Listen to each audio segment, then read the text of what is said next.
Want to listen to some tunes? So this is a video hate essay on Spotify. I've decided that I'm just gonna speak about my experience with Spotify in this video, and I think a lot of people can relate to this. The quality of service that Spotify provides is deteriorating, and I think it's very noticeable. I have been Spotify user for over 3 years now, and I can feel the way algorithms becoming stale. And so I decided to make a switch. For those who are not audio savvy, this will be both technical and non-technical. I will try to explain everything as we go along this video, but if you don't understand something, please feel free to Google it. I have been using Spotify quite religiously, and I have found that the algorithm became stale. This is not new. If anybody has worked with algorithms, you know that this is called filter bubble effect. Basically, it's an effect where every algorithm tries to get into a feedback loop of what it thinks is good. The light almost fell on me. Of what they think is good, and basically it keeps repeating the same things, and kind of you lose that ability to introduce new ideas.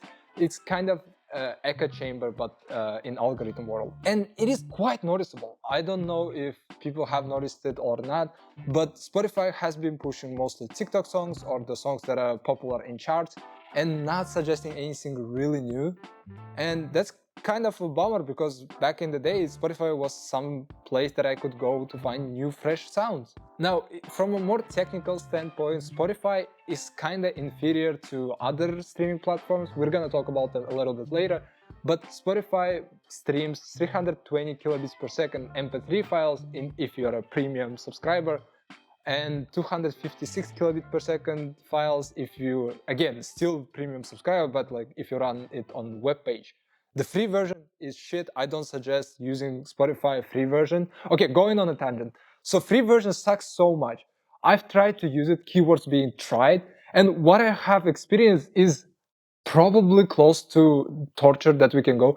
I'm pretty sure free version of Spotify breaks a lot of Geneva conventions.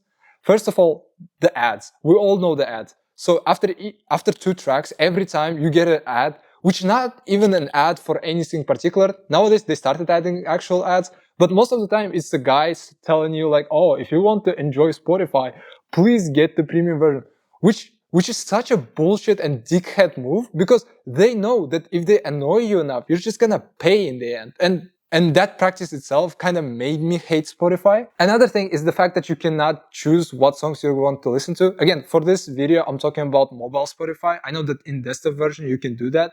You can select the tracks, but I'm not gonna carry my laptop like a fucking boombox everywhere I go. That's why I'm talking about the mobile version here. The mobile version basically doesn't allow you to select any track of your choosing, because every time you try to find the song you want to listen to, it's basically a game of gacha.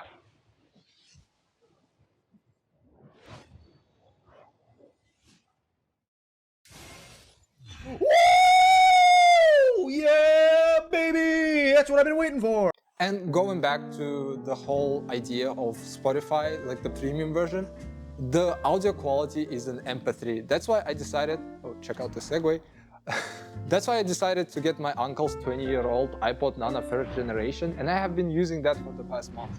And let me tell you, it was quite life-changing. I don't want to throw this word around, that's why I want to tell you in which ways it was life-changing. But before that, let me talk about Apple Music and YouTube Music. Some of you might be saying like, maybe instead of getting an old MP3 player, maybe it's easier to get another subscription. Also, my iPod kind of has like 4 gigabytes, which is massive for the time it was produced for.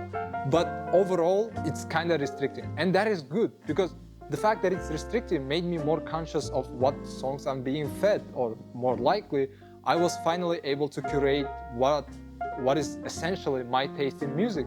What I have noticed over time is that I have been listening to a lot of junk music that was suggested by algorithms, and I don't really have any taste, I feel like, nowadays, because I keep listening to new songs and keep listening to new songs, adding them, having this junk list of songs that I listen to.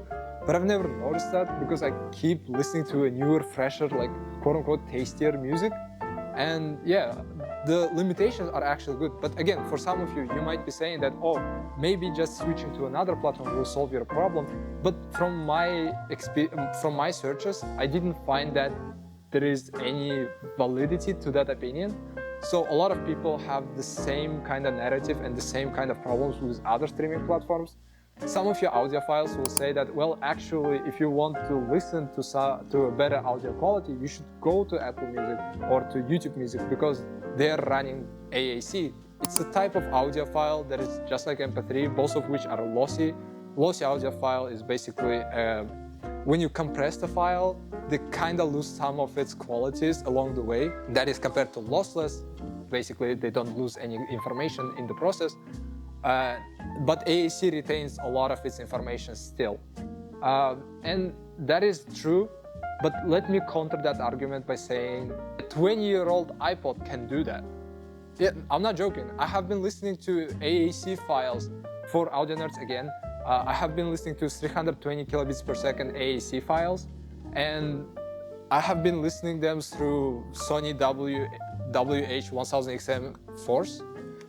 Through jack connections, and it has been a blast. And again, if you're really into audio and hi-fi, I can tell that there are a lot of options available to you right now. I found this at my house. This is not a dedicated player that I was searching for. You can find a lot of MP3 players, and from what I have been searching, there are a lot that natively allow for memory expansion, so you can have more tracks if you want to. And also, you can get higher quality songs, so WAV files, the ALAC files, and FLAC files, so basically lossless type of files, and get a richer sounds if you really want to do that. Also, solving the problem of recommendation. If you touch grass, you should go talk to your friends and ask them for the music recommendations. I forgot, due to the streaming platforms, that music used to be such a social exchange. Basically, we could peer into someone's inner world by looking at what they listen to. And I personally have been expressing myself through music. I come from a relatively conservative household, and music was one of the ways I could actually express myself. And that is still the case. And I realized that now, finally, I can see what I truly like by selecting what I like. And I can express that and actually show that to people. And I have been finding a lot of cool music through my friends as well. And in case you don't have friends, that's all right. We all been there. I suggest this video by the notes from the archives, how to find playlist or music in the landscape of algorithms, something like that. I like the video. I like the fact that he outlines a lot of places you can find videos. I would also like to add to that you can look, you can closely follow certain artists. Like, for instance, for me, I have been following Levi since the beginning of her career, and I just like the new collaboration she did with Role Model, The Longest Goodbye. Also, I suggest looking into genres that you might not have been looking at before. I don't listen to funk, but thanks to my friends, I found Funky Mo, and I have been listening to Maybe Next Time on repeat for the last 2 days. Another thing, I suggest looking into radio stations. There are a lot of radio stations, and that can be something that might pique your interest. Overall, this is not about Spotify. This is not about one app. It's about the fact that we're outsourcing our tastes, our music, and our souls to corporations. Before, I used to use music to reflect who I am, but now I think I should reflect on what music is to me. Oh yeah, fuck Spotify.